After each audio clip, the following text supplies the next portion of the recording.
There's the superintendent.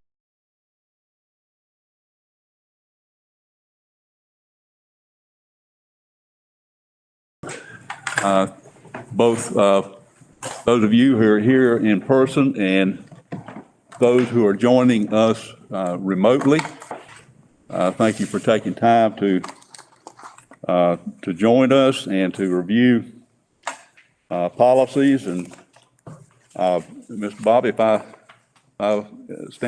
I don't stand corrected, I believe this is wrap it up for us. Is that right? Yes, sir. My understanding is we've gone through the entire policy manual. What we're dealing with now are policies that need to be adjusted based on general statute or some grammatical error from the both fall and spring. So from here, unless we find something we need to address or general statute changes and we need to update our policies again, we should be good to go for a while. Thank you, sir. And thank you and all of our staff for all the hard work that they have put into reviewing policies and communicating with the School Board Association and even helping to compile and compose policies before they even get to us in the fashion that they are. And this particular manual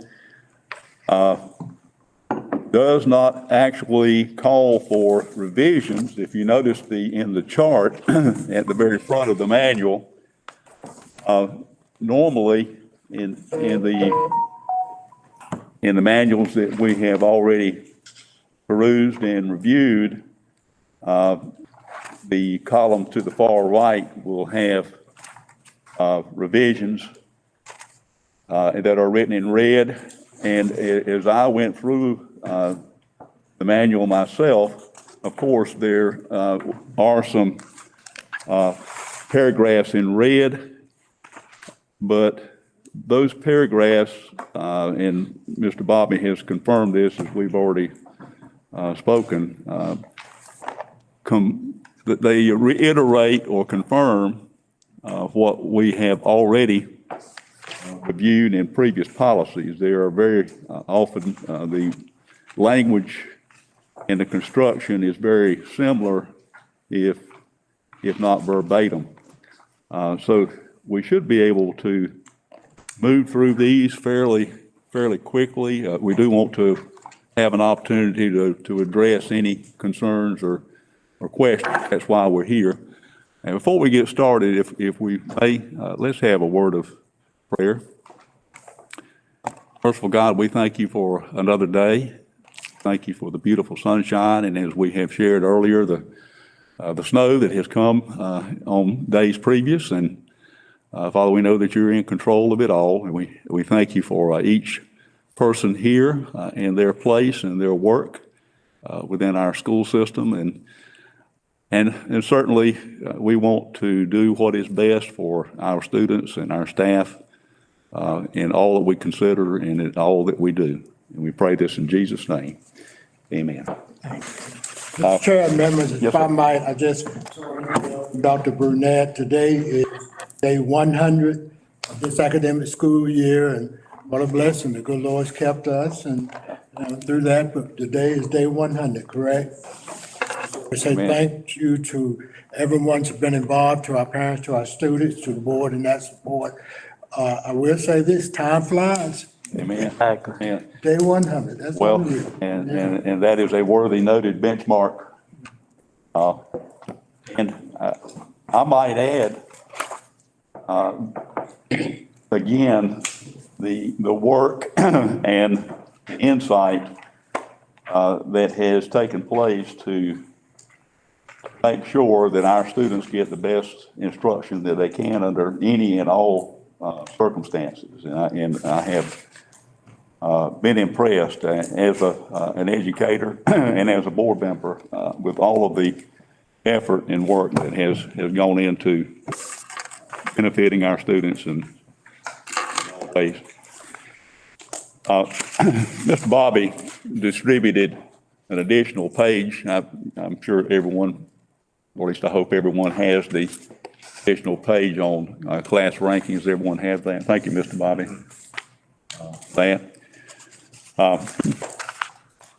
And as I went through the manual, I made sticky notes as I often do in comments and questions. And there is some and I will begin with on 2610, page 1 of 1. If you will join me there. And this addresses the duties of our board attorney, and also it gets into some details about circumstances where consultation may take place, and I focus on the second paragraph of the superintendent may consult with the board attorney as needed, carry out administrative operations to protect the board and school system from liability. That's obvious, and I'm confident that happens on an as-needed basis. Yes. Not necessarily every day, and I don't think it's necessary for that to happen every day. But in red, and I did want to note this, and I was not aware of this, that other staff may consult with the board attorney only with prior approval from the superintendent. I was not aware of that fact. That's correct, and that's our practice now. A lot of those issues will come and we'll have a discussion. If we resolve it in-house, we do. And if not, I'll make that recommendation, and I've done it to several folks in the room, to give our attorney a call, because those folks are the experts in that. Yes. Right. Yes. Well, certainly that is a necessary protocol, and one that we all of us need to adhere to, whether we're staff members or board members. We need to follow the proper steps in approaching legal matters. We can get tangled up if we're not very careful. So then, if there are no comments or questions about that particular page on board attorney, do I hear a motion that we accept it as presented? Second, all in favor say aye. Aye. We'll move on to curriculum development, and again, I have been thoroughly impressed with the work that our curriculum committee and our curriculum staff, first of all, our curriculum staff, I unfortunately missed the last board meeting where our curriculum staff presented the new additions and changes in our curriculum presentation, and certainly we're on the right path, and I have always believed that practical instruction is what will get kids' attention, students' attention, and it will remain with them as they move through their education. We'll note the second line in curriculum development.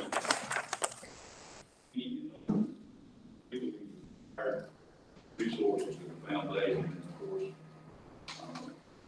We are required by law and ethically, and because we care about what we're doing, that the needs of all students from all backgrounds and all levels of achievement and mental status and emotional status, all those factors that go along with it, we want to address the needs of all students in all ways as much as possible.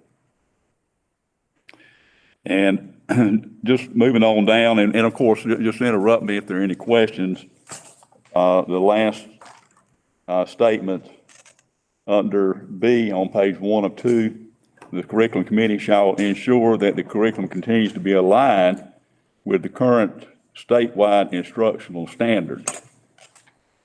And obviously that requires monitoring, but again, our curriculum committee has done such a thorough job. I'm confident that we are aligned with the state standards and that we're doing the measurements, taking the measurements at the appropriate time and the appropriate way to make sure that the curriculum is addressed and that compliance is full. Absolutely, Mr. Chair, and the bottom line is we're bound by law to teach the approved standards as approved by the State Board of Education, and that's what we do. Plus, all our information and materials are screened by the state level. Absolutely. Okay. Make a motion that we'll accept curriculum development. Okay. 3,100. Second. Thank you. All in favor, say aye. Aye. Opposed?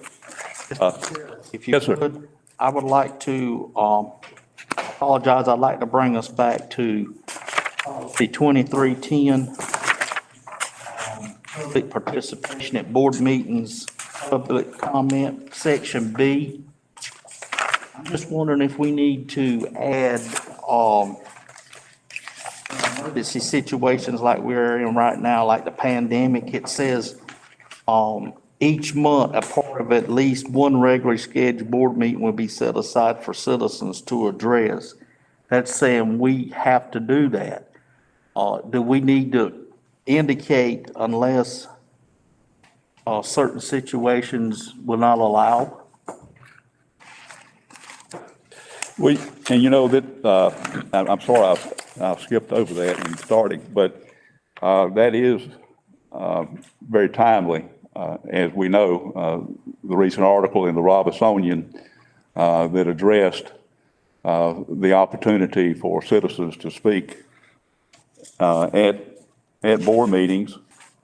And of course, we know what the limitations are. They've been in existence for a long time now. And we are following all of the protocols as far as advertising our meetings and providing the opportunity for the public to listen. And I guess the gap is participation from the public. We under the current circumstances, we don't provide that opportunity for public participation. We have discussed this at a board meeting at some point. But Yeah, Mr. Chairman. yes, sir. I spoke with our attorney on yesterday on this very policy and issue. The information that he shared with the board members in terms of statutes and laws that really went into detail to explain at this point in time that we're covered. I know that's a varying opinion. Where we left that conversation was the policy as is. And if at some point he needs to come back and we address that, we would.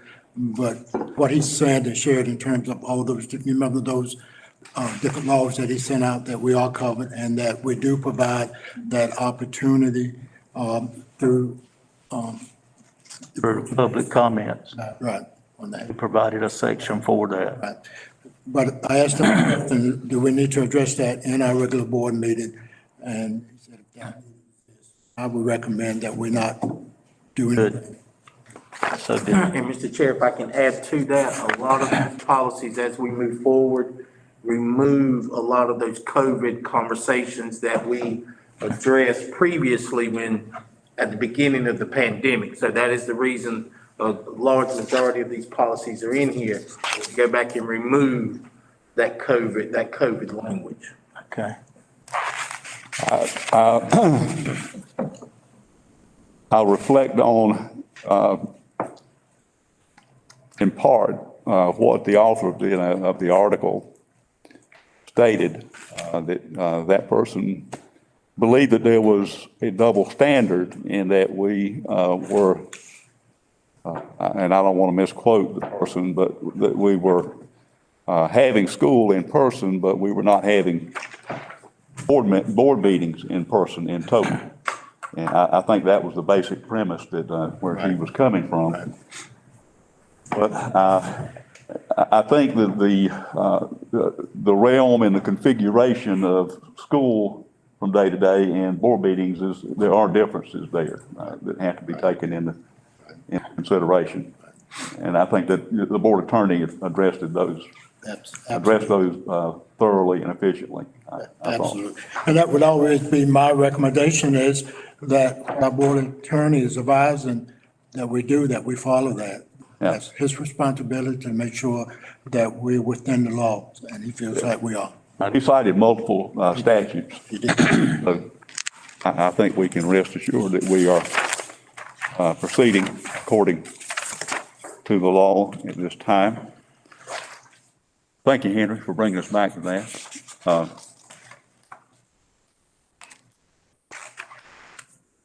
If there are no further questions, we'll move on to testing and assessment, 3410.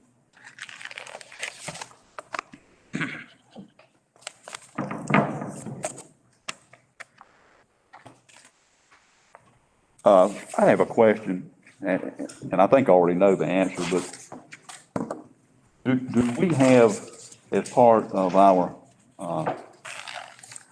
staff communication and interaction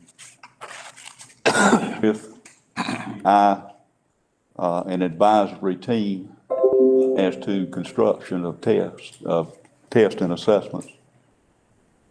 Do we have ongoing interaction from our staff, or our staff with DPI in the formulation of tests? Bobby can address that, but we do starting with the regional level. Right. Bobby? So, in my previous role, we have monthly, the accountability person in the district has monthly meetings with the regional, what is called the RAC, the Regional Accountability Coordinator through DPI. And that is to keep them abreast of any new issues as it relates to accountability. And a lot of times there are curriculum issues embedded in there as well.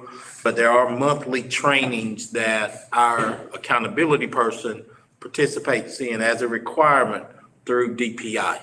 And those continue even throughout the summer. And there's sometimes, as we get to the heavy testing season like we are now, it is possible that they could have as many as 2 to 3 meetings a month just to talk about the accountability issues that are coming from the state/feds or that we're required to participate in. And of course, there's been ongoing concern, and it seems to has increased over time about over-testing, or some people's concept or their opinion that we're over-testing our students. and of course, we're talking about pencil and paper, and Bobby, fill me in on this. I believe that there is ongoing research and development about developing more practical and hands-on type of assessments, maybe in addition to the paper and pencil, maybe not replacing it total, but So we have moved, the state testing program has moved totally away from any paper and pencil unless there's a technology deficit in your county, and most counties don't have that. But there is a movement more in not having that one big standalone test at the end, but kind of like we're doing with our check-ins now, that kids are assessed 3 times throughout the year to say, you're supposed to teach objectives A through E. So we're going to test you just on objectives A through E. How well do you do there? Then F through I, or ever how those objectives come out. But to say that when in terms of reading, math, and science or what's assessed through EOG, EOC, more hands-on, no. That may be taking place more in the CTE realm where that conversation is more of a product, or let's see how you're doing all the way throughout the year. the bottom line is testing continues to be a work in progress. Yes, it's never Never static. the same, no. Yeah. And if you think you learned it this year, it's gonna change next year. Yeah. The intent of those assessments is to inform instruction. So Right. rather than wait till the end, those check-in small intervals, so we can inform instruction and inspire back and correct. So it's a better system of doing it that way.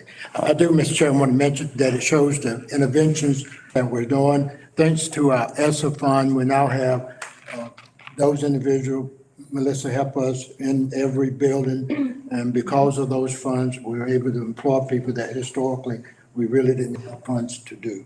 Absolutely. So we do have the interventionists, we have tutoring during the day at every school. And some of them reinforce that with other monies, Title I, for example, to even add more support. I visited schools this week. I was very impressed because I went into classrooms where we had an interventionist with 1 or 2 students, and it was working really well. It was working really well. I was impressed because those kids they're finding their deficiencies and helping them one-on-one. Okay. Are there any further comments, questions on testing and assessment at this point? Hearing none, is there a motion that we accept? Such motion. Topic is- Except for policy 3410. Second motion. Favor say aye. Aye. Those opposed, no. And we'll move on to 3420, page 1 of 7, student promotion and accountability. I found that to be straightforward in the language and wording. You have a comment? Yes, in relation to what we were just saying in the testing piece of it, I think I know the answer, but I'm going to bring it out anyway. Through this process from 9th grade to 12th grade, our guidance counselors are following the students to make sure that once they reach that 12th grade, they do have the courses that they need to graduate. And that is communicated with them and the parent. So that everybody's in an appliance with understanding what's required. Because we don't want to be in a situation where students are getting 12th grade and say, well, nobody told us, and now it's the last year and it's too late. Well, just this week and Bob and everyone can, we're looking at master scheduling. And so part of that will be that we would track that very issue, that we would know exactly what kids needs when, and we'll have that document as a record, so there will not be any surprises at the end of that senior year. So to answer your question, yes. Thank you. And if I may, and I know Mr. Dale just stepped out, she has implemented transcript audits at all the high schools. So counselors are to be going through those transcripts and kind of doing a checklist and then communicating back. And that is done yearly, Great. not only with seniors, but for every group of students. Start at 9th grade. Yes. And I would add, if you remember, the board did approve that we could extend the employment of some of our high school counselors to do that to audit hands-on with that also. So, great question, but yes. And I don't want to skip ahead too much, but promotion, well, there it is indeed, but I think really the answer to the question that I'm about to present is promotion standards based upon required courses and elective courses, and there are several pages in 3460 section that address that the promotional standards courses are required that are to promote from one grade Yes, sir. to the next. Yes. And we thoroughly went through this policy back in April to ensure that what we were stating here is aligning to what we're actually doing, and also the new any new state requirements. So we're up to date at this point. Yes. I think the only difference in this 34.6 is to change that language while in middle school to prior to 9th grade, because we may have some situations where we may have some 6th or 7th graders taking some high school courses. So that's why we changed that. Yeah, because of stipulation of being able to advance students. Make a motion, we accept policy 3420. promotion and accountability. Okay, second, for discussion. All in favor, say aye. Aye. Aye, those opposed, no. Okay, we will move on to graduation. I make a motion, we'll accept a 3460 if no further questions. Graduation requirements. Second that. Okay, any further discussion? All in favor, say aye. Aye. That ties in directly and integrates with the previous section, so it all ties in together. And I was very impressed with the documentation and the listing and of all of the courses to promote from one grade to the next. Okay. Then we'll move on to children of military families. Does 4050. do we have provisions to accommodate course of studies with students that transfer like from other, like maybe a students in the parents in the military come from Hawaii to Robinson County schools? We can work with that as far as graduation requirements. Yes, so our counselors review or audit every student as they enroll in our district. And let's say Hawaii named a course different, let's say they named a U.S. history course something different than what we do. Jadelle, tell me if I'm wrong, but we try our best to align every course that a child comes to us with something that we have listed in our course catalog, so that no child's losing any credit when they arrive. And if something doesn't align, do we do like an independent study or something of that sort? If something doesn't align, just like say they're on a different block schedule than us, maybe they come in with 7 periods for a whole year, we make sure that we have that alignment with their credits and the value, that they're still graduating on time with their cohort that they started with. And then like Mr. Bobby said, say it's a course that it might be called something different. We go through the course catalog for the state and align it with one of those classes, so they're not losing that credit or that class for graduation. And also to add to that, we do not change any grades once they come in. Do not. So if a student comes in with an A, they keep that A when they come in. Or if they come in with 23 credits, they still have those 23 credits. Even in the middle of a semester. Even in the middle of the semester. And letter C, 4050 on page 4 or 5, seems to address that very issue. And it was so thorough, I started thinking if there were, usually there is evidence in previous, there's a history a lot of times behind what's in red. Right. And the way that it was addressed here, I'm wondering if that has been a hot issue at some point. I'm just throwing that out there. I don't hear very much about there being a controversy related to that, but so would you say, Mr. Bobby, that we pretty much got a handle on that? We're good. Okay. Make a motion with policy 4050, children of military families. Okay. There's a second? Second. All in favor, say aye. Aye. Those opposed, no. Moving on then to 4120, domicile or residence requirements.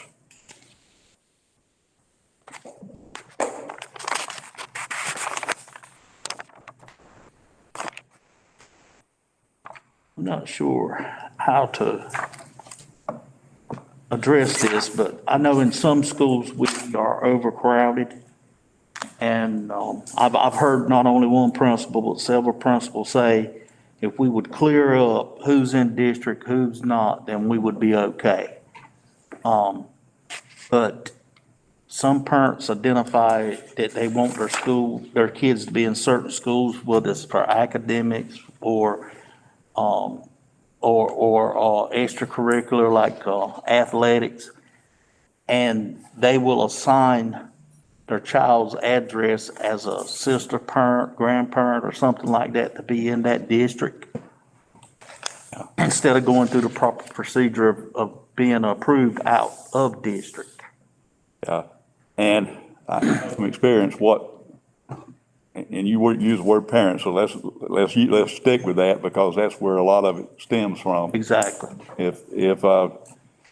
And I've experienced this. This has been a while back now, and I'm sure, I'm reasonably sure some of it still goes on. If you alluded to it, Henry, if a student wants to be with his buddies, or if he's having or she, some kind of issue with some kind of vendetta or problem with another student, or unfortunately, sometimes even gangs. And let's be honest, we know that there's gang activity in our schools. But I will have to say that, and again, I'm going back into history, and I'm not going to point into one specific instance, but it really appeared to me that we were getting more and more liberal about granting transfers. And as I thought, this same thought came as just illustrated, that we perhaps need to monitor this very, very closely.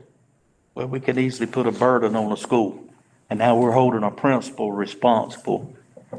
And that principal is responsible to make sure he has enough of staff to cover those students.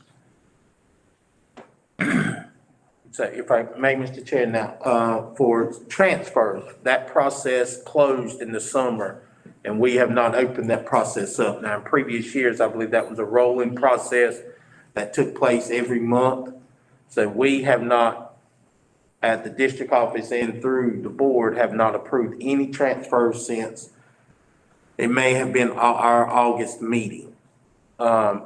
So I do know of situations where principals have gone out and verified an address and the child is not there, but we also have a policy, and I'm not sure if it's written in here, that once the child starts a school, and let's say they move, they have the right to stay at that school through the remainder of the school year. Now, the next school year, they need to move to the school in which they reside in. Also, if a child starts, just say for instance, a child starts at Littlefield, and then they got an issue with the child not coming to school, and the child was placed in that environment because of a grandmother, grandparent address. They really don't live at that address. And that's a major issue with the school because now it's counted against their participation enrollment. Right. And also a growing issue is homeless students. That's kind of a moving target because a homeless student often is just that. They don't have a permanent residence. They may have an address listed as their permanent residence, but often that's not valid in terms of where they're actually staying over an extended period of time. The last count I had, we had 100 or less. And that is an issue, but I understand. I was going to ask that. How many? 100 or less. It was around 100, 90, 80, 90. Am I correct? When we talk about students that are considered homeless under McKinney-Vento, I think we have a little bit more, over 100. Then you also have to factor in the kids who fit up underneath ESSA, which are foster students. So their addresses are a little bit different too.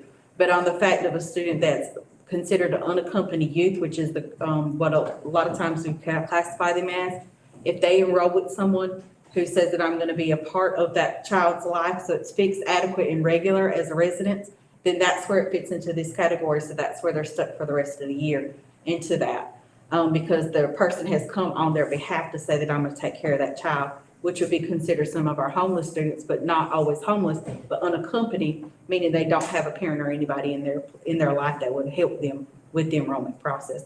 But once they enroll, they are stuck with that school to the remainder of that year, as well as the homeless students. Once they're put in enrollment, they stay at that base school to make that consistency of residence and educational available for them. Mr. Dell, is that a fairly simple process that is a matter of completing or signing an affidavit to take responsibility They have to for that come child? in and sign, the person who's gonna be there with them as the unaccompanied youth. So we have 3 different kind of ways that they can do that. They can do the residency affidavit, where they're saying that they're living with someone, but they don't have any bills or anything in their name to justify to say that they reside there. It's almost like you're doubling up with someone else. That's the residency affidavit. Then we have the unaccompanied youth, like I mentioned, which is someone who's under the age of 18, or sometimes our 18-year-olds. They don't have a parent or guardian to step in for them, but they might be living with someone else and they're willing to come in and step in on their behalf. And then also you have the homeless, which is our McKinney-Vento. So they don't have a fixed, adequate, or regular residence.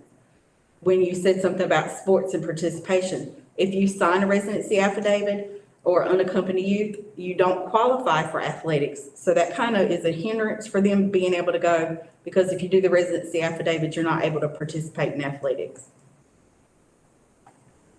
What's the purpose behind that, if you don't mind? Because you have to be and living within the residence that you reside in order to qualify for NCAA requirements for participation for eligibility with athletics. That's the athletic requirement. Yes. Yeah, that's actually a state rule. Okay. So, and getting back to that, the qualifications are is simply some adult any adult who's willing to take responsibility for that child. Is that where, that's the sum total of the qualification? Yes, sir. Okay.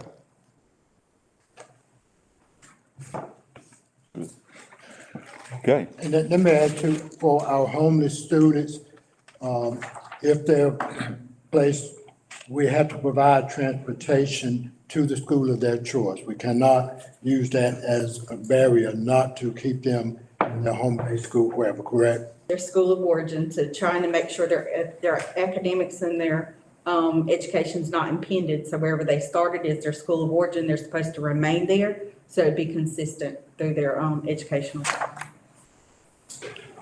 And do we provide bus transportation for those students? Normally, a private transport sometimes, because we're trying to, with confidentiality for our students and making sure that they're not embarrassed or something's being said or stated about, and sometimes it's a protective factor as well for them. So a lot of times if we can't do a bus transport, then it is a private transport. Thank you. Families are burned out or whatever too, and they have to leave outside the county, maybe reside in the other side of the county, we provide that transport also. Yes, sir.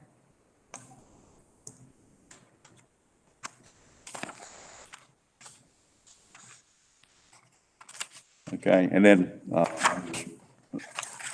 looking at the paragraph again, that relating to military duty, and of course, there are multiple variables of where that student may live out of necessity because their parent is deployed.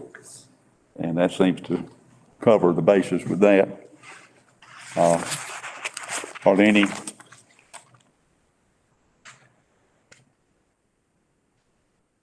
further questions? Let me ask a question about D on page 4 of 5, remote enrollment of children of military families. And this kind of what Mr. Udell just said about keeping the student enrolled as for a matter of continuity with their educational program. And now we have the ability to do just that, to interact with and instruct students remotely. Let's say that student started here in our school system. I'm just throwing this out there, Kentucky. Am I reading this correctly in that they would be able to remain a student of public schools, Robeson County, and receive their instruction remotely in Kentucky? No, the way I'm reading this is that if a parent is being deployed here, then we can enroll them remotely in terms of over the phone or some means electronically. Because typically we require our parents to come to the building.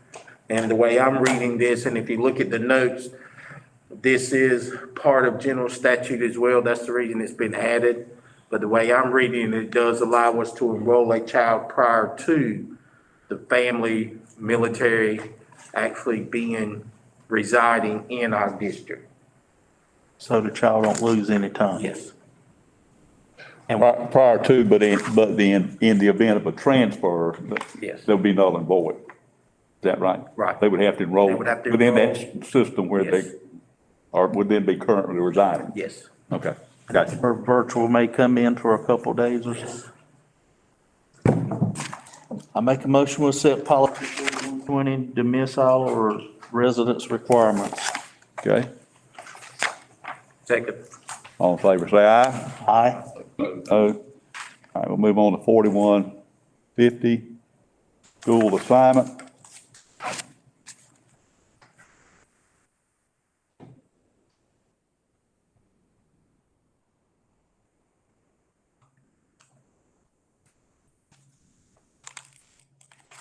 I think we've actually addressed this somewhat in our previous discussion of the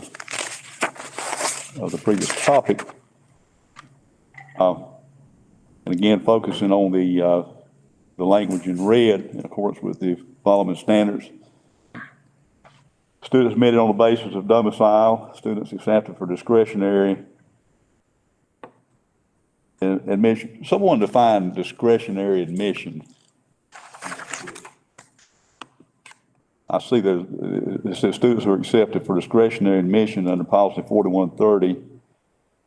All right, maybe that defines it. Discretionary admission will be assigned to a school that meets the best interests of the student and the orderly and efficient administration of the school system. That's kind of broad.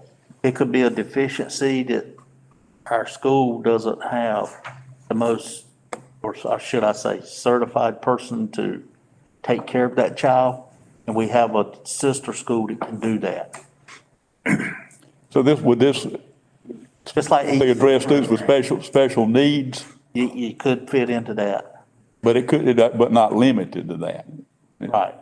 Am I hearing that correctly? One of the examples is ROTC. Every school does not offer ROTC, and yet we have students who want to be involved in that program. And then we can define it that way and allow those students to enroll in that said program at that school.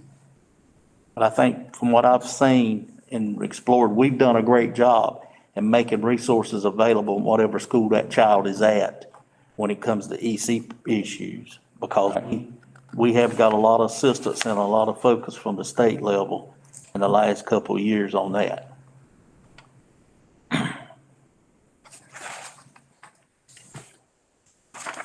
Okay. And it does, on 4152 of 6, the language does become more specific in addressing what we just discussed. And for example, students with disabilities, and it discusses IEP and 504.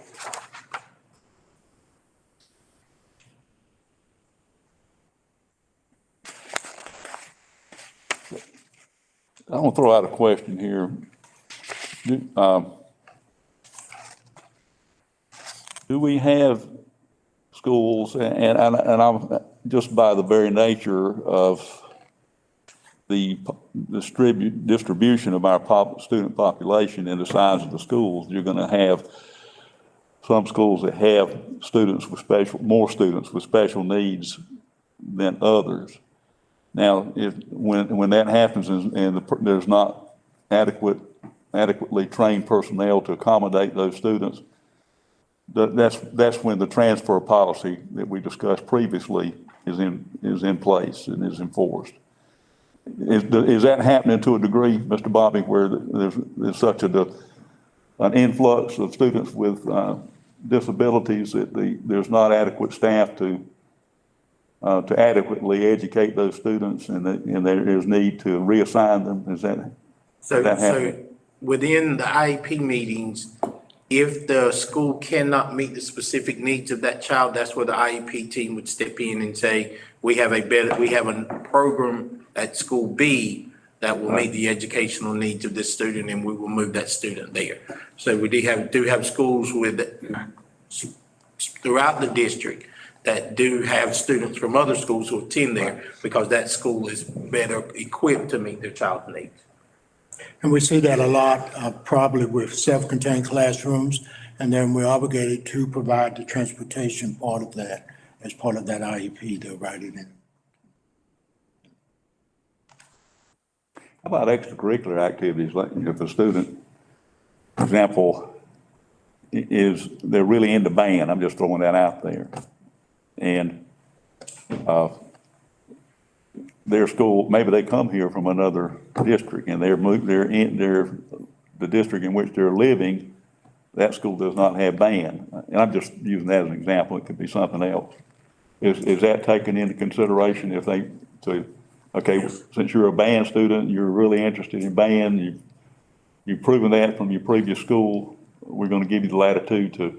Yes, move. so, It's just like early college students, if you're at early college and your base school offers like softball because they don't have athletic groups or athletic organizations, they can be enrolled at early college and still go to St. Paul's High and participate in softball or band.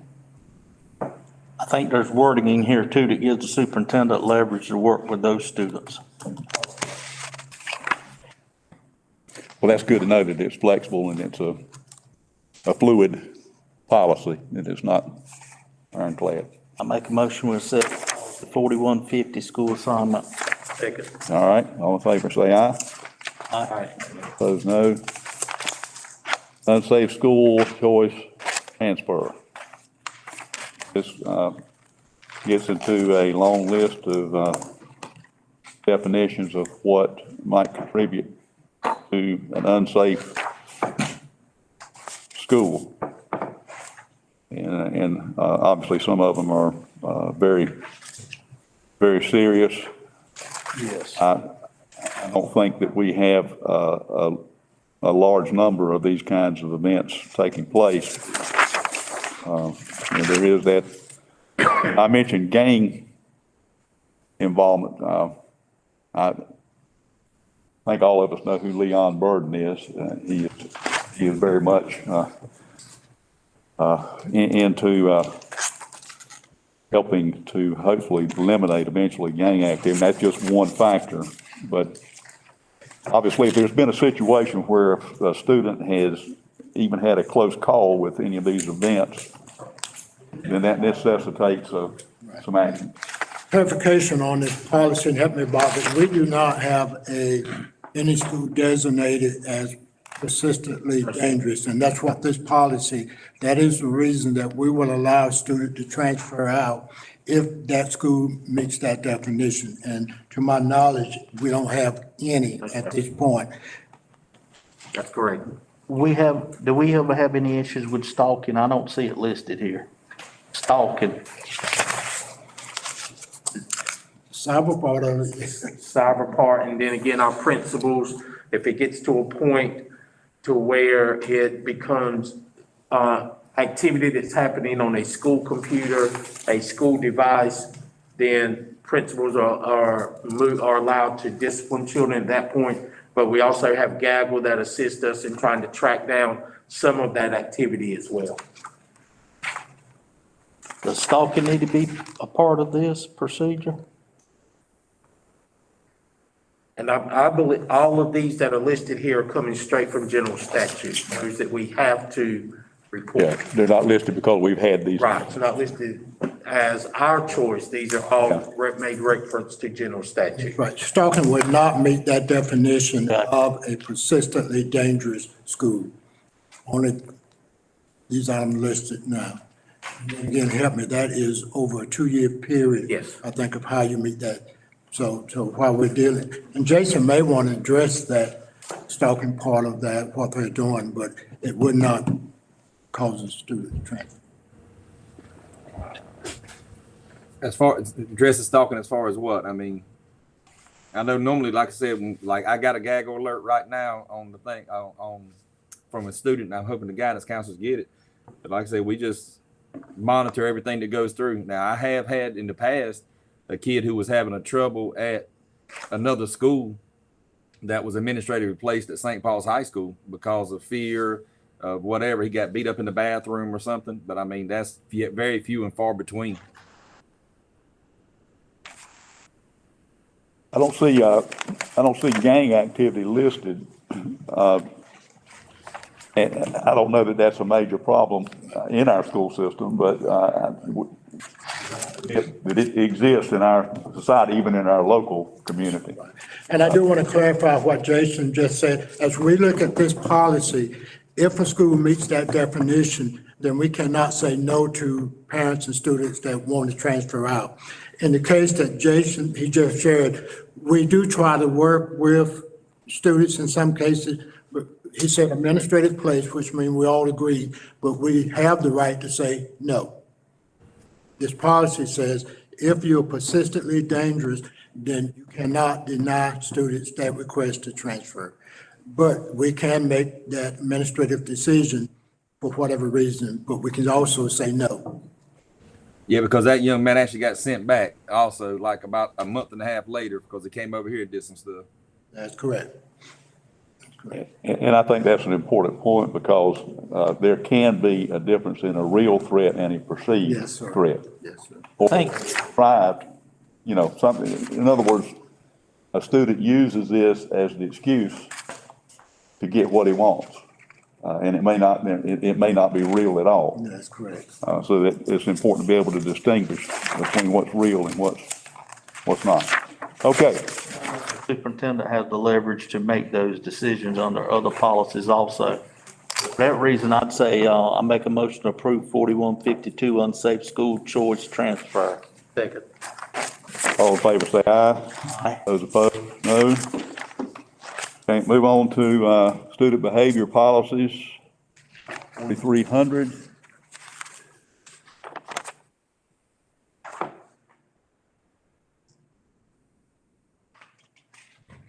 And this addresses discipline and behavioral interventions and consequences for unacceptable behavior.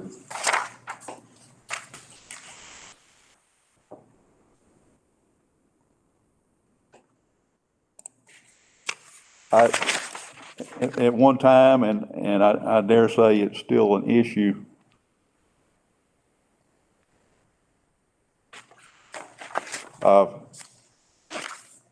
under the code, a student would commit an infraction that either had out-of-school suspension as an option, or in some cases, if it's a serious event, fighting, for example, or certainly with a gun possession was mandatory. And it really, when you think about that concept, it's really kind of, well, not kind of, it is counterproductive to what you're trying to accomplish with that student. And it's been something that's been wrestled with for many years. How are we looking with that, Bob, in terms of out-of-school suspensions right now? Are we having a lot of them, or is it I don't. kind of medium, or is it minimum? What are the volume of numbers looking like with that? Now, if you're gonna definitely compare it to last year, the year before, we're gonna say we're up because we weren't in school. But, I haven't seen a dramatic increase in our long-term suspensions that we have coming before us than what we've seen in what we would call a normal school year. Each year, each school gives a student, policy handbook out, and the code of behavior and ethics is all listed in that, isn't it? That's correct. And we Jadel's help in committee, the student code of conduct book was just updated. All board members got a copy of that, and we sent one to every administrator that was on site with additional copies to house in their office/library if parents wanted a hard copy, but it's also available online as well. So these procedures or handbooks are, consistent throughout each school, or does each school have the right to make stipulations that meet their needs? The student code of conduct book gives a range of consequences based on the infraction. I got It's you. not specific. Now, most of our schools, especially our high schools, are aligned with each other. Not the easiest one to talk about is fighting. At the high school, all of our high schools are going to suspend kids for 10 days for fighting. That's pretty much a given. But there is some latitude with the principals in our student code of conduct book that does not tie them down to say for this incident, you're tied to this exact number of days as an out-of-school suspension. And there was some thinking, and there was some pretty creative thinking and action about reducing after the suspension had been enforced. That there was some communication with the student during the suspension, and if they met certain requirements.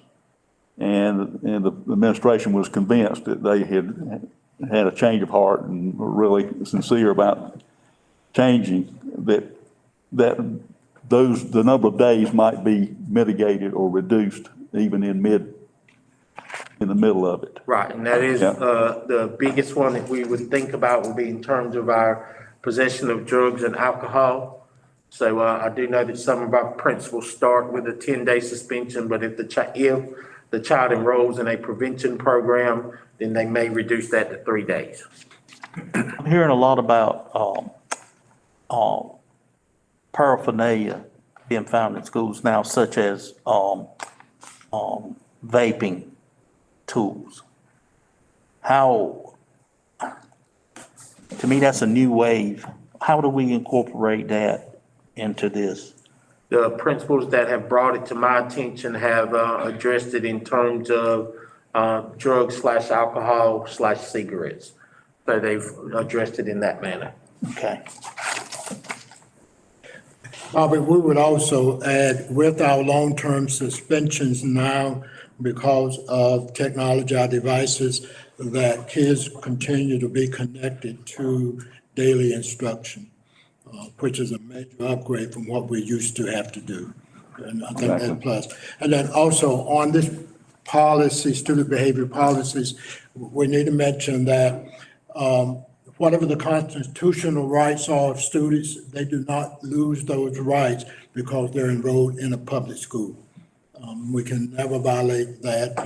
Often case that shows up in something the students say, but they're protected by the Constitution, those rights. We cannot write policies that would take that right away. And our policies does not do that. And that every long-term suspension that's come before us, we have, especially if it's a child that may be in middle school, we're requiring that student to participate virtually. Great. Make a motion, we'll accept, procedure 4300 student behavior policies with no changes. The second, Second. all in favor say aye. Aye. Opposed, no. Dress code 4316.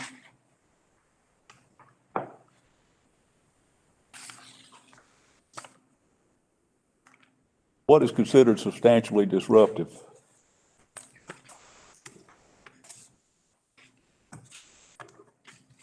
That's tricky. Too much of anything. Yeah, Or less. or less, or less. I think the gray area is the perception of the person that's viewing.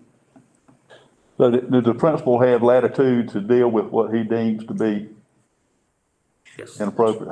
I took my grandson to school. I won't mention the school, it's not around here, it's in Raleigh.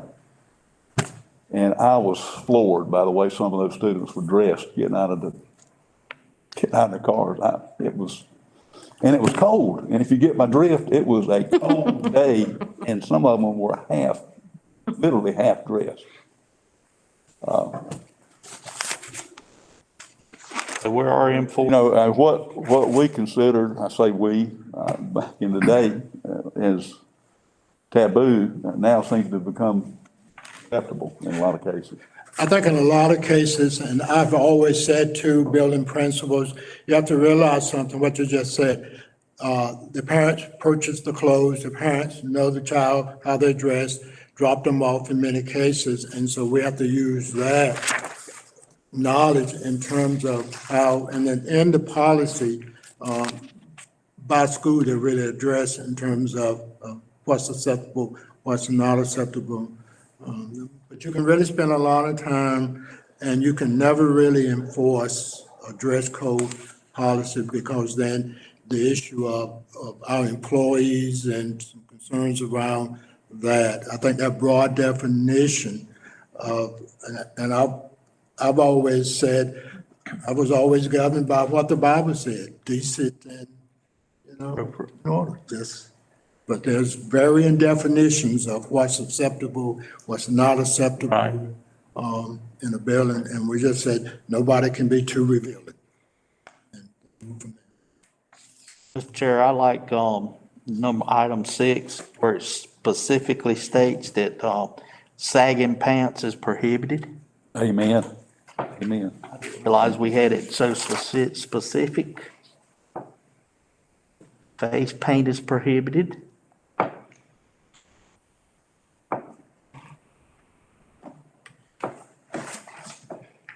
Is that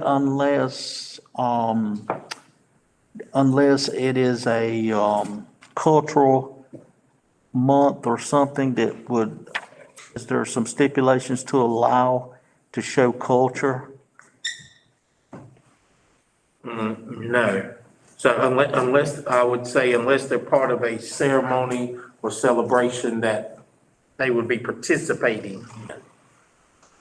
But to be part of the everyday, or be sitting in class, then the answer to that would be no. Gotcha.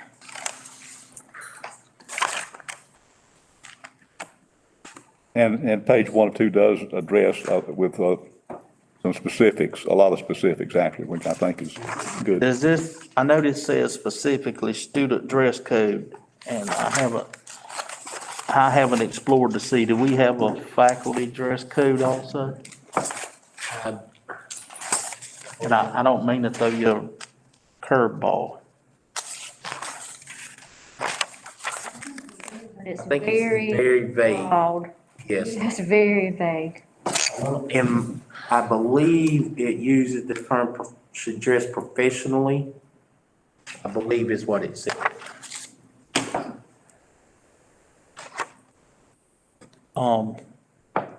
This topic, student dress code, that is, state given. No, what you see here would have been something that's just common language that districts use. I'm talking about the title itself. Oh, yes. Okay. I make a motion to approve policy 4016 student dress code. Second, Second. all in favor, say aye. Aye. Opposed, no. And I'm sorry, Mr. Chair, we do have an employee dress code. It's an employee dress and appearance, and it's policy 7340, but as Ms. Thompson stated, it's very vague. Should we, I know we're not addressing that policy, but I would think if we require that of students, we should require that of staff also.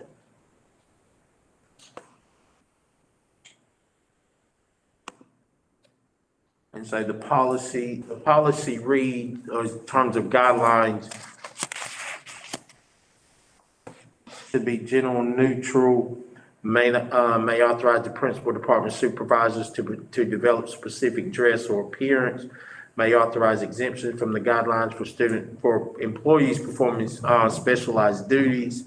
And I guess in that instance, we're talking about like a PE or ag teacher. Right. It says must provide a process for offering reasonable accommodations when required by law. Seems like we had some discussion in a previous meeting about attire that has a political message on it. Yeah. I'm not going to give any illustrations, but I think we know what some of them are. Does the code does not address that specifically, does it, Mr. Bobby? For faculty, staff? No.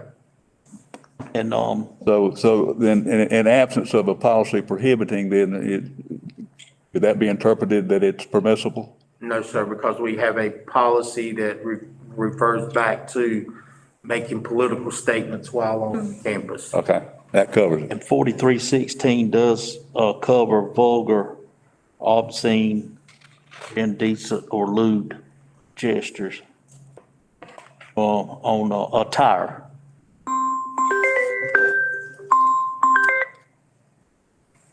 So I think we're covered with the student side of it. Well, then, and it does address this, that ultimately the principal has to make an interpretation and a decision about what's appropriate. Because we could sit here all day long about all the different possibilities that could arise. If that principal's responsibility is to keep an orderly environment within his school or hers, and if he or she sees something that even potentially could disrupt that, then it should be addressed. Okay. We're on 44 now. Okay, so are we good on that? And a motion to accept dress code? Okay. All in favor? Mr. Chair, and I would add, our principals really do a good job of managing that. They really do. And most of our students are respectful when they're addressed, and called to bring something else. They work with us on it. And so I do want to acknowledge that our principals handle that extremely well. Good. Okay. We'll move on to attendance. 4,400.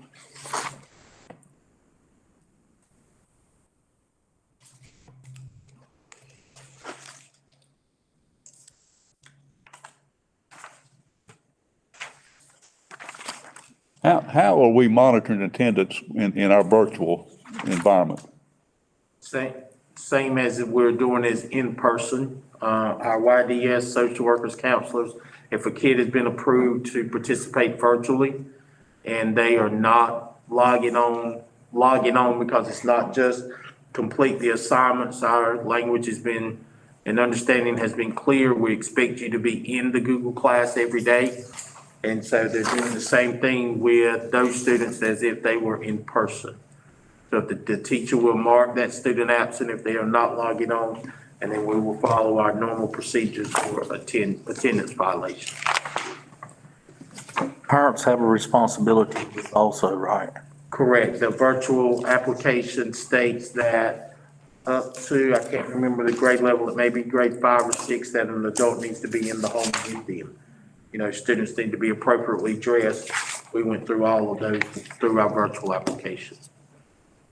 Okay. And also, help me with this. We have social workers that also help us with the issue of going to maybe municipal court or whatever, if it gets to that point. Yes, yes. How does that work out with students that don't attend like they should? So in the past, COVID has brought in a whole nother thing with the truancy and going to court. So, what they've had to do is they've had to shift, and it had to be not within this current pandemic year that there have been problems and issues occurring. So before the social worker goes to the magistrate to do the court appearance, they go back and look, and it has to be repetitive from years before.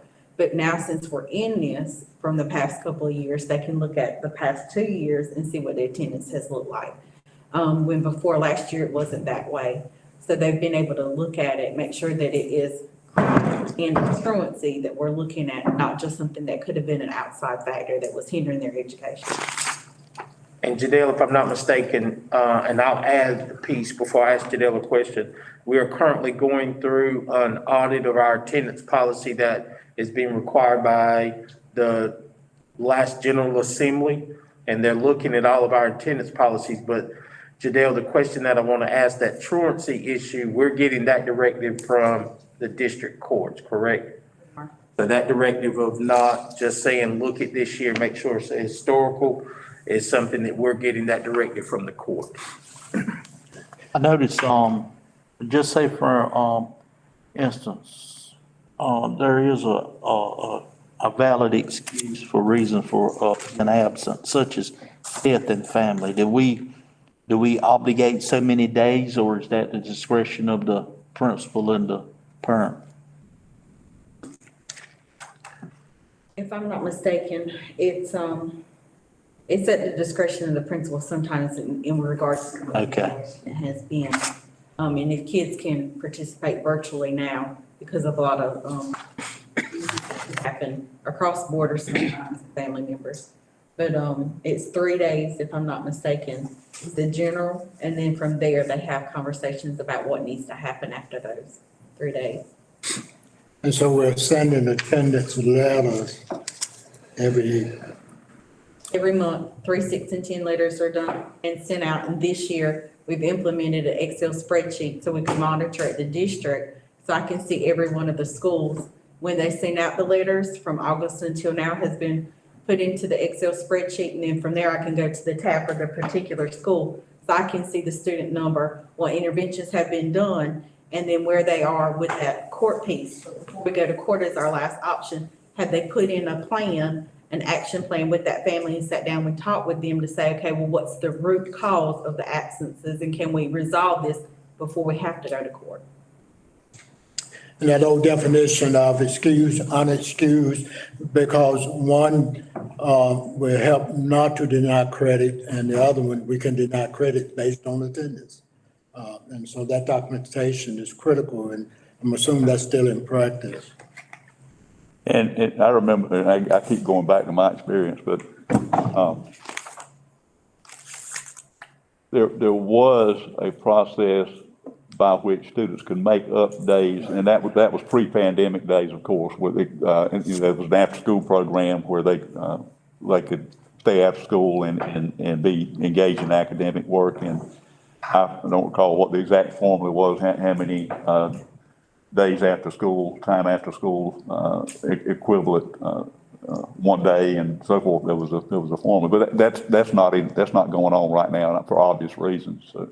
That was the learning centers, and with learning centers, you'd have to stay for 2 learning centers to make up 1 period.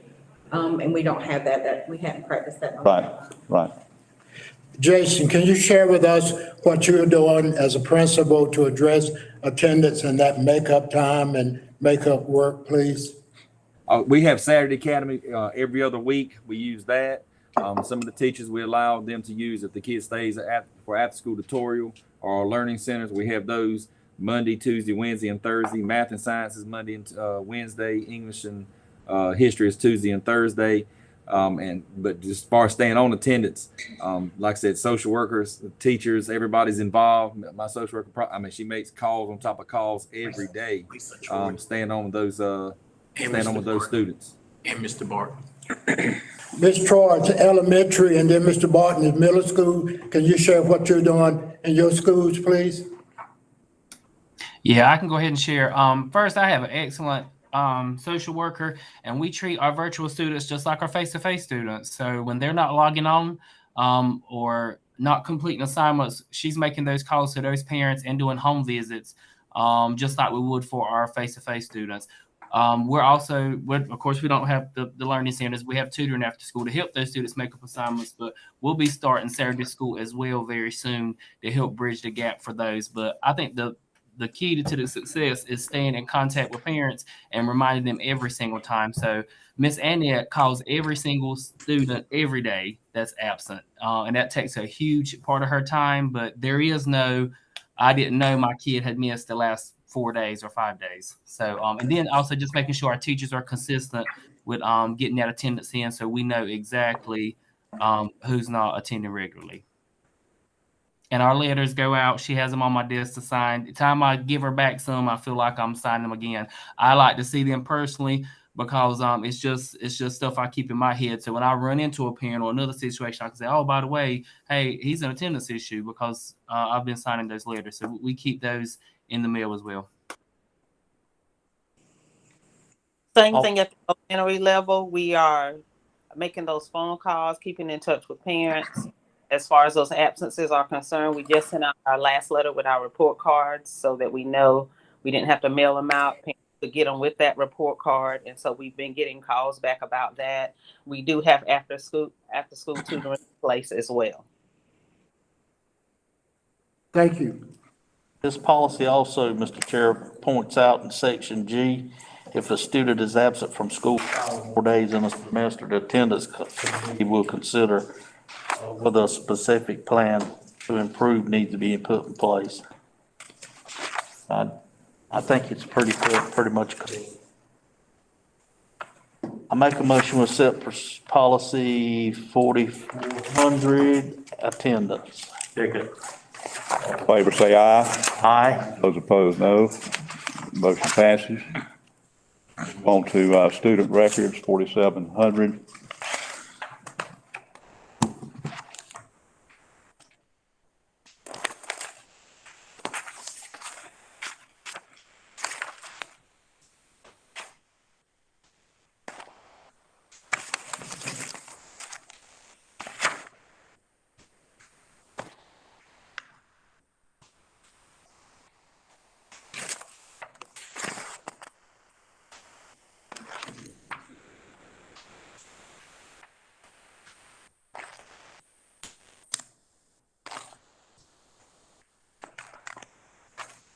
No, because we visited this policy back in May, but the only addition to it is that we must provide emails, secondary student emails to military recruiters if they request it.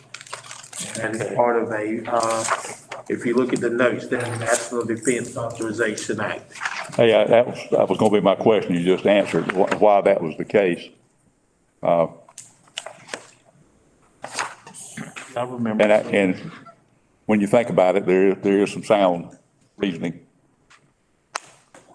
I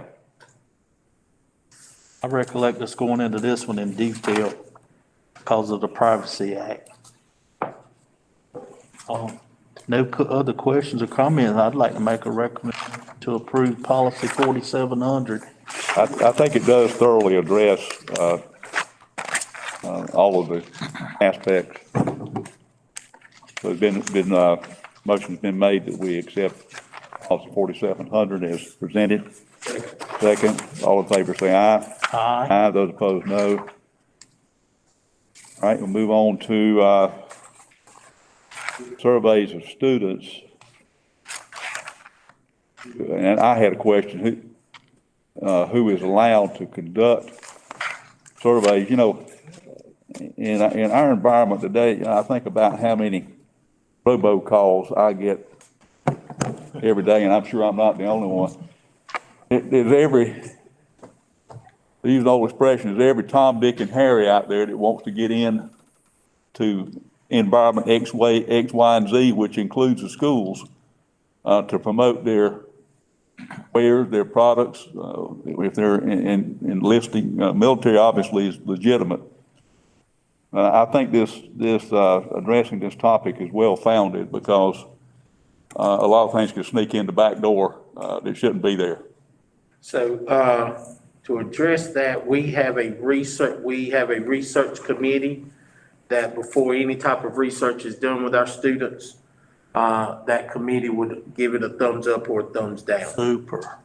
So it's not just, and anyone who would attempt to contact our school principals, would route that person back to us so that we can see, what the intent of any research survey would be. So every research project that's done out there in our schools has first been vetted through a central office committee. That's And super. typically, Dr. Locklear's department would start that will be in charge of that. Has that committee functioned already? That's new, right? That's the way we've typically handled it. That my experience has always been, someone comes to the district, and Jadelle, help me if I'm wrong, hey, we want to conduct this study on student behaviors. They leave us the information, a team of central office folks are pulled together. Let's look at this, where are they gonna publish the outcomes? What types of questions are they gonna ask? What types of student information are they actually going to get? Are they gonna get student names, addresses, birth dates, those sort of things? Or are they requesting that kind of stuff? But prior to any research project being done in our schools, again, it must go through this particular committee. Plus, they do a background check on whatever organization's asking for that information. Correct. So we know they're legit and legal. That's good. The last one we had was a tobacco survey, which come out of UNC Chapel Hill, and with the collaboration with NCDPI. And so we asked the committee, we checked, we got the questions, we seen where it was going to be shared to, and the statistical data to make sure it was blinded, so no information was being shared on what school, what district, or how it was being disseminated. And then that information actually went to the CDC, and the Department of Health and Human Services had it identified as the tobacco survey, and in there you could see it didn't identify anywhere in North Carolina, so that it just had the age groups. So we go through that extensive search before we do anything. Super. And so our policy is 5230 that makes reference to research, but it starts with the superintendent will get the request, and we must have a minimum of 3 members on that panel to approve any research project that goes through. And so, Ms. Janelle, what I think I've heard, tell me if I'm right or wrong, anything that has any indication that it might be selling something is prohibited. Okay. That's good. I make a motion, we accept policy 4720, surveys of students. Second. All in favor, say aye. Aye. Those opposed, no. To visitors to schools, policy 5020. And that first page has a lot of stricken language. And again, Mr. Chair, if I can, this is one of the particular policies that makes direct reference back to those COVID restrictions that we placed in, that we put in. Our policy strictly stated at one point, we were not going to have individuals in our buildings. But as you know, we've had ball games, we've had beta club inductions, different things like that. So we're kind of, we're still saying our schools are not open to everyone. We still have limited restrictions, but their recommendation is to remove this language that made reference to what we were doing back at the start of the pandemic. And Is the central office it's the same way now? Can a parent come here and actually enter our building? Yes, they enter our building. If there's an issue that Ms. Candace needs to help those parents with, yes, they are. Okay. And I was about to say, and correct me if I'm wrong, but every one of our schools has a locked front door at this point. Correct. And all other doors are locked as well. Correct. I know in my visits to schools, I have not been able to just walk up to a school and open the door and walk in. Yeah. I know I noticed we do not have that here, or at least my experience has been, I've just been able to walk in where I want to. Should we? That's my question. The buildings are locked. Yes. You have to have, Pass. yeah. Now the front door, our main building, I don't think the front door is locked, but all other buildings are locked and exits. You can't come in the exit doors, Right, but this one door here is Right. not. right. And I think that they have access to push a button to unlock that door. Am I correct? Here or at other schools? They can control it, I guess is what I'm trying to say. Right here, the Yes. central. That one door. We do have that capability. But on the outside, coming in from outdoors, it's not locked. Exactly. The only open door would be, as Ms. Thompson stated, the front door here. Every other entrance or exit to this facility is locked, and that should be the same thing in the schools as well.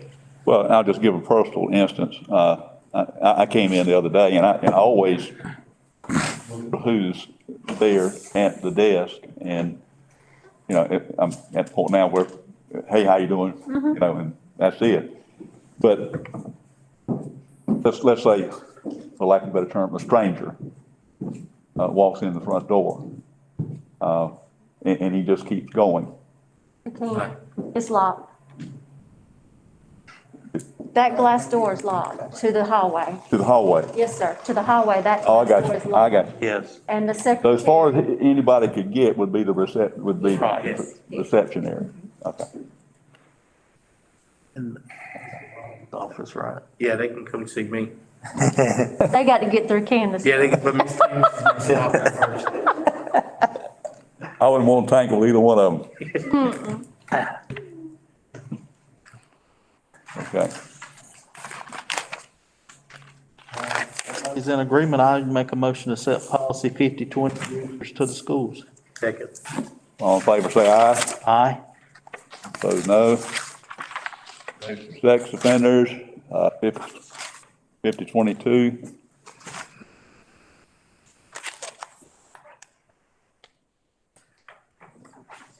And again, Mr. Gentry, if I may, this is another policy we addressed back in September. We had quite a bit of discussion around it. Yeah.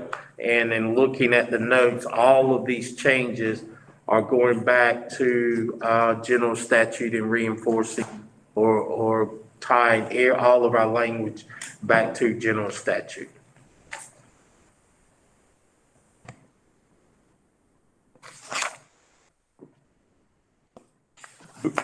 Do we have any idea of the statistics about the numbers of registered sex offenders that are any way affiliated with our school, not just in general?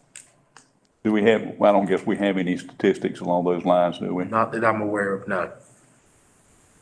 Do we have a resource we can pull that information readily if we need it? Jason, help me with this. Isn't there a website that, there's a website? There is. Yes, sir. But like I said, it wouldn't be necessarily tied to the school. Now, one thing that we've used in the past, and I think that the current programs that we end up using, but we used to have lobby guard, and what lobby guard would do is anytime a visitor would come in or a parent would come in, they had to check in, and it would take a picture. It had to scan their license, and then it would actually run a background check for sex offenders on it. That is awesome.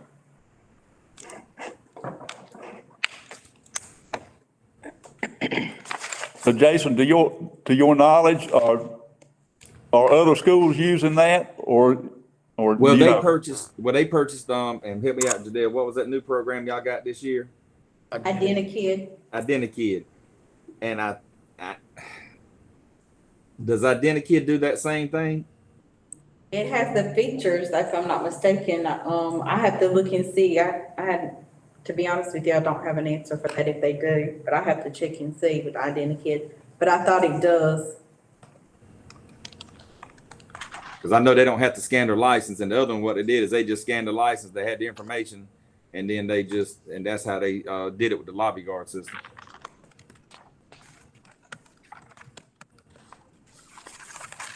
I think we would be well served to have that in operation in all the schools. Mr. Jason, you feel comfortable that we have all in place we could have in place to take care of these type of issues? Honestly, no, because like I said, I don't think we've ever turned if it has the feature, we've never turned the feature on an Identikid. But like I said, if it can do it, that'll be good, basically. I mean, because that way we can go in and have that extra safety feature. Like I said, the only heartache would be with the other system we had, and if it was anybody else with that same name, you had to look at the picture, be like, oh yeah, that ain't the same guy, and just mark them as not the same, and you can go from there. But can we check see if that feature is available, Miss Jadelle? I mean, as far I'm as checking now, but you don't have it has on there a thing where you can scan the ID, but you're saying you don't have the scanner for the ID. I don't think so. They give a visual identification also? I think they have to take a picture. But But Jason, also, that your identikit or slash lobby guard system was only used when individuals were picking children up. Yes, when they came on campus, we made them everybody sign in when they came on campus. So if they were coming in to meet with somebody, pick a kid up or sign out a student. But now, like I said, just to reference, if some a random student's father is a sex offender, so that way, there's nothing in place for that. So really, Jason, and others, when we start talking about athletic events, some after-school activities, we have no way to say that we have a monitoring system for that. Right. Just word of mouth. And like I said, I've had one situation when I was at Fairmont where somebody said, "Hey, that guy's a sex offender." And I went to the office and looked it up, and he was, and I went and got him. But other than that, no. I think even when you look at PTOs or PTAs, there's still a way to make sure whoever's coming in the building at that time is a sex offender. How much problem would it be in revenue or whatever to get that implemented in ball games or any other activities we might have in schools? I don't think that's feasible, slow down the process. And let's keep in mind what the policy is saying.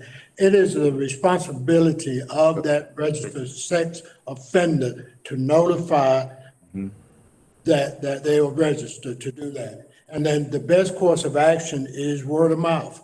Yeah.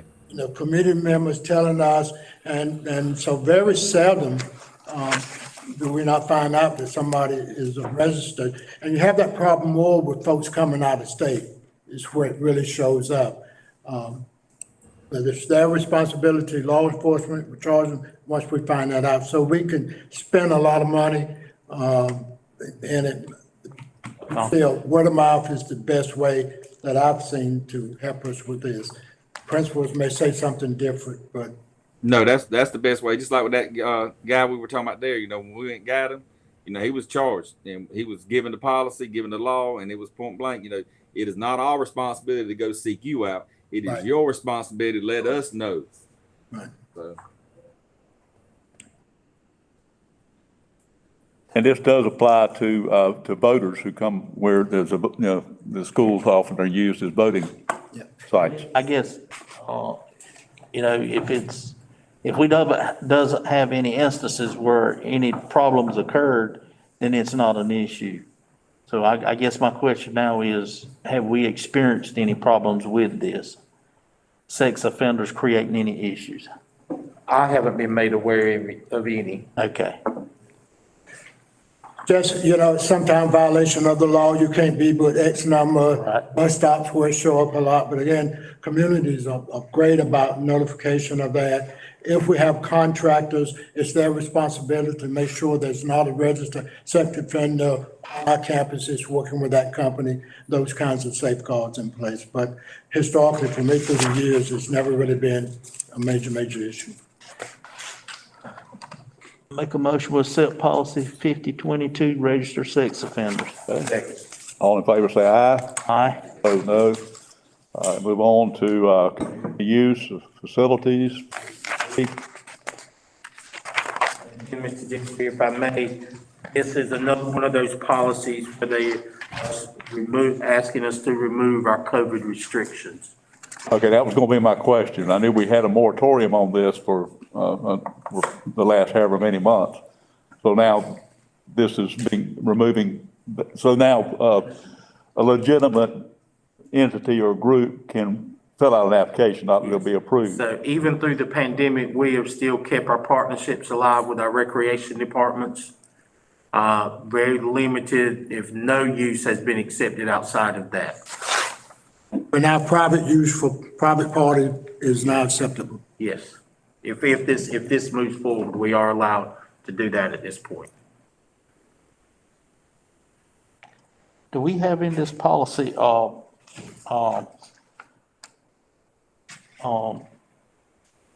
has, first rights to use of the school versus the community and our school function?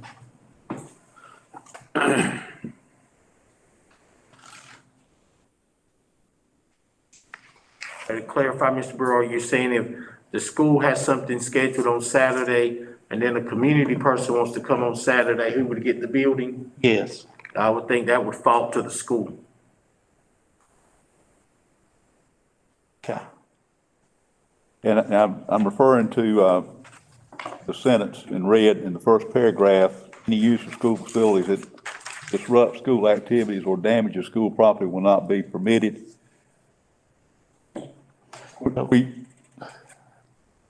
I'm trying to think of the right way to phrase this. Do we have a specific checks and balances to make sure, number one, that this is not happening, and that if it is happening, that group will not be permitted, whatever group it is, to have continued access to the school facilities? Do we have a specific checks and balances to ensure that? We do, we normally have an employee on site by that requirement, a custodian that monitors and report all that, correct, Bobby? Correct. So any outside entity that would want to use our building after hours, there is an agreement that's made through the principal and that entity that they would have someone there, and typically that's a custodian. Okay. Facility use agreement would probably answer my question I asked also, because the principal would have to give permission for, or superintendent for prior use. Am I correct? Correct. And before we get the facility use form, it is signed off by the principal. So they have already had that conversation with whoever needs or is requesting to use the building. Make motion to accept policy 5030, community use of activities. Second. All in favor say aye. Aye. Those opposed, no. Okay, we're getting close to the end. So move on to 5210. Distribution and display of non-school material.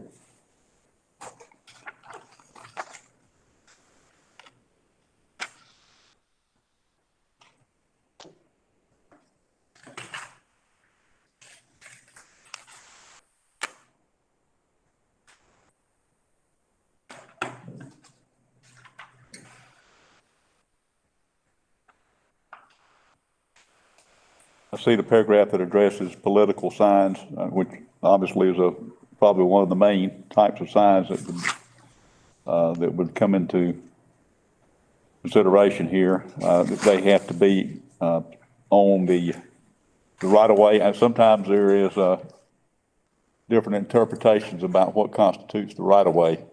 I know that that's come into play in several schools, even with the last election.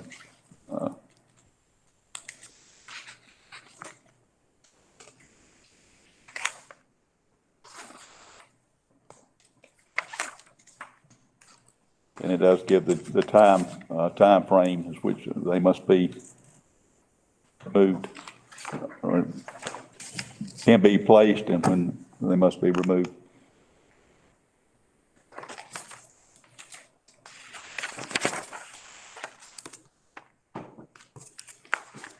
Any particular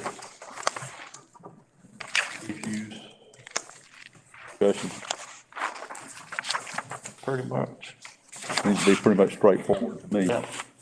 I make motion to accept policy 5210, distribution of non-material. All in favor say aye. Opposed, no. All right. Safety and student transportation services.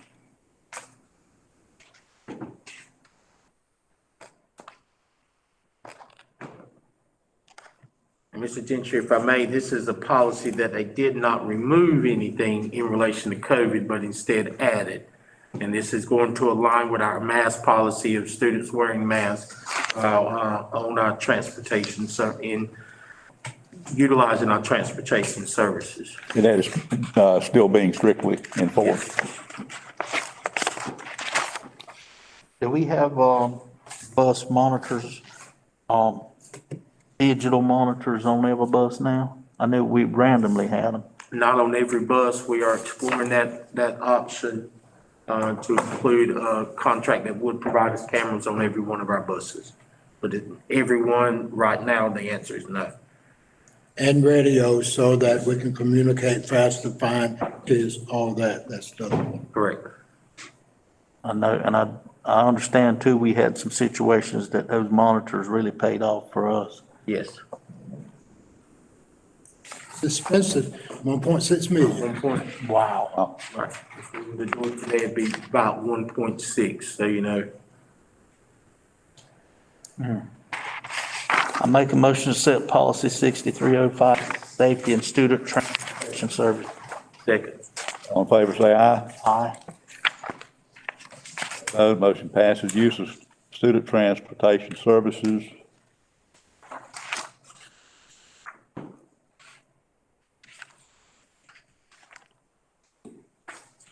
Only in extreme circumstances or extenuating circumstances are yellow buses used for any other purpose other than transporting students directly to and from school. I know there have been and are some exceptions, but Yes, the current exception we have is if a school is coming to the planetarium, instead of having them run and get an activity bus, we have an approval form for them to use the yellow bus. And that comes through our office. I sign off on it and it goes back to Dr. Guzman. We do not allow our yellow buses to go outside the county.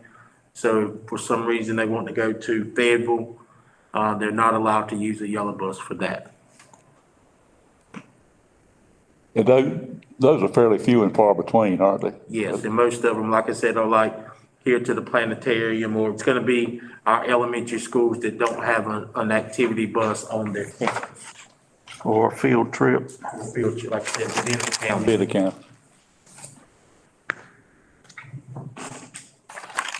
Okay, any questions, comments on 6320? Transportation. Motion to accept use of student transportation services 6320. Okay, Second. all in favor say aye. Aye. Opposed, no. Transportation service vehicle contracts. And if I may, Mr. Chair, this is something we already do. Dr. Goodman has a list of approved transportation providers / vendors. And those are, I know for our EC and some of our other services, those are approved at a board meeting, but this just says that the superintendent shall keep that list updated and only use the vendors that are on that list. How far out does, a particular situation where, school group, is planning a trip? There's an application process that principal has to, proceed with at that school to request one of these approved buses, and it has to be done within a certain timeframe, Yes. prior to. Right, so we have different situations. If we have a charter bus, then that school principal notifies Dr. Guzman of the day and time that charter bus is gonna be there for them to inspect it. If we have overnight trips or out-of-state trips, those trips filter through my office to Dr. Williamson for approval. And normally those trips are gonna require some type of commercial transportation. Does those trips require the supplier for transportation to be bonded, insured, and all of that? Yes. Yes, because again, that goes back to that approval list that Dr. Guzman puts together. Okay. It's just not, hey, I like Mr. Smith over here, he's got a bus, I'm gonna get him to charter my kids. No, Dr. Guzman's already vetted a series of, commercial companies. And taking that a step further, vetting of the bus driver, because, inevitably, we read horror stories too frequently about situations where probably that bus driver shouldn't have been driving the bus in the first place. I make a motion to accept final procedure 6340 transportation service vehicle contracts. I'm sorry, we got one more. One more. Yeah, we do. Bobby, you want to address this? Mr. Chair, if I may, in order to come in line and to align our policy with some of our practices over the last couple of years, we need to go back and look at policy 3450. And those of you online, we emailed this to you. So we're requesting that we strike out the second paragraph in this current policy that starts with high school principals shall compel class rankings at the end of the year and advise each student. We will address that later. The part in red is a new statement that we need to add. And in reviewing policies of all of our neighbors, this is a consistent statement that is made in all of their class ranking policies. And it basically says that high school principals shall provide for the computation of class rankings to be listed on the students' transcripts and may make class rank information available periodically to students and their parents or guardians and to other institutions at the request of the student or the student's parent or guardian. Remove the next statement that says that we are only doing, basically this says we're only doing class ranking at the end of the third 9 weeks. We also, in order to address our cord issue, we would like to put in policy as well that in addition to recognizing honor and merit-based cords, graduating seniors will be allowed to choose one additional cord of their choice with principal approval. And also to add the statement, altering the traditional graduation regalia, including caps, gowns, or stoles, will not be allowed. So this would put us in a line with our practice of allowing an additional cord. Also to recognize in the past, a practice has been that if a child or student chose to early graduate and then participated in the graduation ceremony, they were not allowed to receive cords because we only said children who were in the third 9 weeks were included in the ranking process. So this will allow us to broaden the number of students that will be recognized, especially for those students who are choosing to graduate early and come back and participate in graduation ceremonies. And Barbara, we did include all the high school principals and counselors in the cord conversation and felt like this would be the best way to resolve that issue, merit-based, earned, and +1.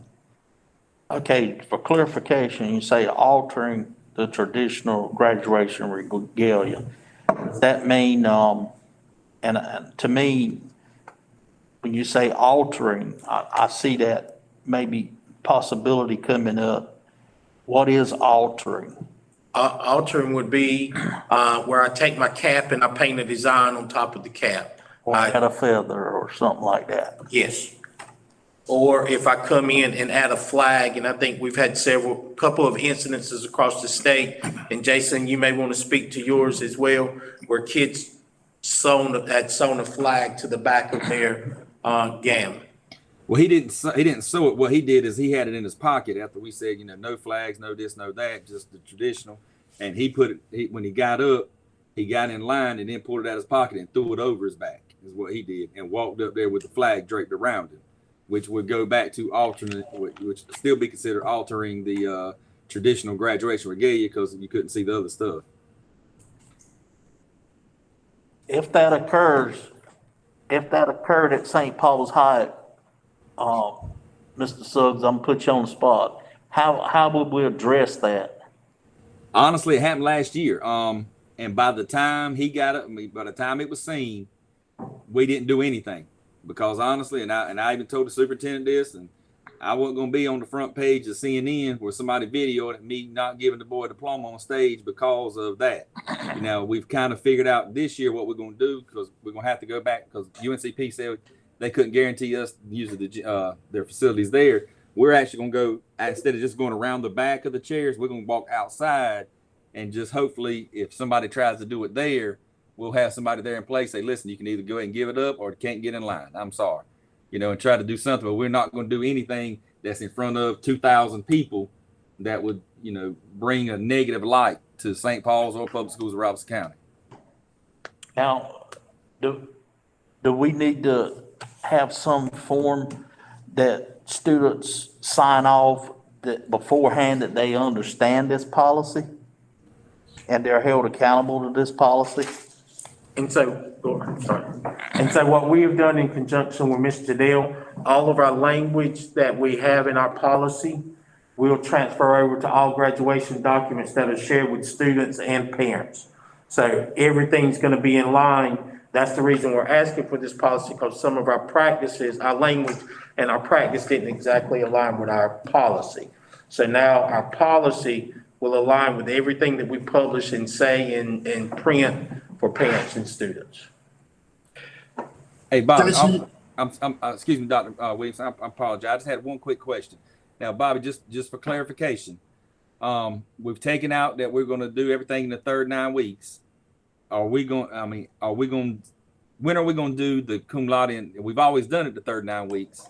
And I understand why. Identify your marshals and identify your honor students for graduation. But when we're going to call that our official, but just remember that Miss Angela also does a ranking at the end of first semester in order to identify any of our early grads that would be considered honor students as well. Yeah, so basis, no change. The only thing it is we look at the end of the first semester, all early graduates, as long as they qualify, we make sure they what they qualify for, and then everything else is still the same then. Yes, because the way the policy was currently written, our hands were tied in saying, this is the only time we're going to do ranking for graduation. Yes. Yeah, I'm good. I appreciate it. This gives us a little more leeway. This gives us the leeway to recognize our early graduates. Yeah, I'm fine. That's good. I just want that real quick clarification. Thanks, sir. And then Jason, you want to share the conversation we had on the course and +1 and all principals agreed with that?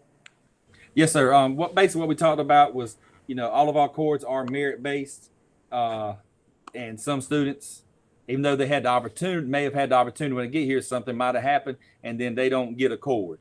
So we decided to, compromise with everybody about doing the +1. And one of the things I actually said was, when I had my meeting with my seniors about graduation, we're going to talk about the fact that no flags, no this, no that. And one of the compromises I was going to say was, if you wanted to represent your whatever, your country, your heritage or whatever, you can, like if you want to be a Mexican flag, instead of a Mexican flag or something like that, you can just get the colors on the cord. Now you have to supply those, but that would be your +1. And that way everybody has an opportunity to have a cord, but you're not taking away from the merit-based cords for GPA, so on and so forth, that the school is going to give. Right. We spent a lot of time last year debating the Lumbee cord. We shouldn't, in my opinion, entirely too much time. This takes all that away, that we do recognize students for what they have achieved to do that. So I think this is the way to go. I think it's a great idea. I make a motion to accept policy 3450, policy code class rankings. Second. Any discussion? All in favor say aye. Aye. Those opposed, no. And it looks like that brings us to, Motion that we adjourn. And this should conclude our work, as I stated at the beginning, of reviewing our entire policy manual. Again, unless we run into situations like this where we see we need to change one of our policies to match our practice, and or the School Board Association comes back and says, based on recent legislative changes, here are the policies you need to adjust. and again, thank you for all of your hard work, and I think it's Yes. been a very thorough treatment of it all, and for all that has taken place. Thank you for your leadership and chairing this committee. You've done an excellent, good job with that.